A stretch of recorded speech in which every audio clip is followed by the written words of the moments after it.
সীমান্ত এলাকা থেকে এক বাংলাদেশি বৃদ্ধকে আটক করে নিয়ে গেছে ভারতীয় সীমান্তরক্ষী বাহিনী বিএসএফ।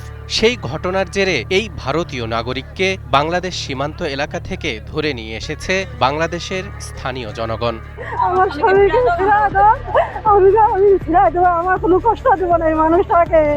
ওরা আমার স্বামীকে যে কষ্ট দিছে আমি এর আগে কোনো কষ্ট দিব না। স্থানীয়দের অভিযোগ, এই ভারতীয় নাগরিক বাংলাদেশ সীমান্তে অবস্থিত একটি জমিতে অবৈধভাবে অনুপ্রবেশ করে আখ চুরি করছিল। শুনতে অবাক লাগলেও এবার এমনই এক ঘটনা ঘটেছে পঞ্চগড় সীমান্তে।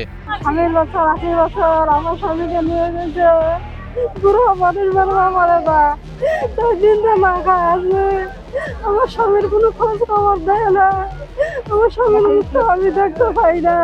ভারতীয় এই নাগরিককে আটকের পর শুরুর দিকে গ্রামবাসীরা তাকে নিজেদের হেফাজতে রাখতে চাইলেও পরবর্তীতে পঞ্চগড় সদর উপজেলার সাতমেরা ইউনিয়নের মাগুরমারি সীমান্তে দুই দেশের সীমান্তরক্ষী বাহিনীর মধ্যে অনুষ্ঠিত এক পতাকা বৈঠকের পর তাকে পুলিশের কাছে হস্তান্তর করা হয়েছে।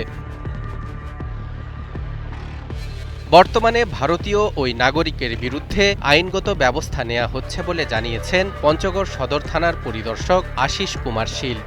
দীপঙ্কর গোপ নামে এক ভারতীয় ব্যক্তি পঞ্চগড় জেলার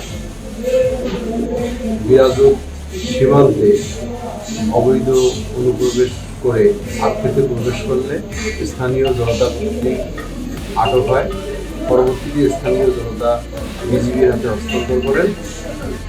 আজ দুপুরে বিজিবি পঞ্চগড় সদর থানায় উক্ত ভারতীয় নাগরিককে হস্তান্তর করেন। তার বিরুদ্ধে আইনগত ব্যবস্থা প্রক্রিয়াধীন। তার বাড়ি ভারতের জলপাইগুড়ি জেলার রাজগঞ্জ থানায় বলিয়া জানা যায়। এর আগে গত 5 আগস্ট বুধবার সকালে পঞ্চগড় সদর উপজেলার সাতমেরা ইউনিয়নের বিরাজত এলাকার বাসিন্দা মোহাম্মদ তমিজউদ্দিন গরু খুঁজতে বাড়ি থেকে বের হন। এক পর্যায়ে সীমান্তের কাঁটাতারের বেড়ার কাছাকাছি গেলে ভারতীয় বিএসএফ তাকে ধরে নিয়ে যায় বলে স্থানীয়রা জানান। 80 বছর বয়স, গরু নদীর ধারে গেছিল, গরু আনতে গেছিল। আমার শুধু চোখে দেখতে পারে না, কানও কম শুনতে পারে। এভাবে গেছে গরু আনতে, কিভাবে যে গেছে নিজেও বলতে পারে না, আমরাও জানি না। যে আমার শুধু ফজরের নামাজ পড়ে চলে গেছে, তখন বিএসএফ ওনাকে আটকায় রাখছে। তমিজউদ্দিনের পরিবার ও এলাকাবাসীর দাবি, তমিজউদ্দিনকে ফেরত না দেয়া পর্যন্ত এই ভারতীয় নাগরিককেও ফেরত দেয়া হবে না। আমরা ফেরত চাই, আমাদের মানুষকে ফেরত দেবে, তারপরে আমরা ওদের মানুষকে দিব। আমরা ওদের মানুষের কোনো টর্চার করিনি এখনো, আমাদেরকে দিবে তারপর আমরা দিব, তার আগে দিব না। আমার বাবাকে যদি না দেয় এই লোক আমার দিব না।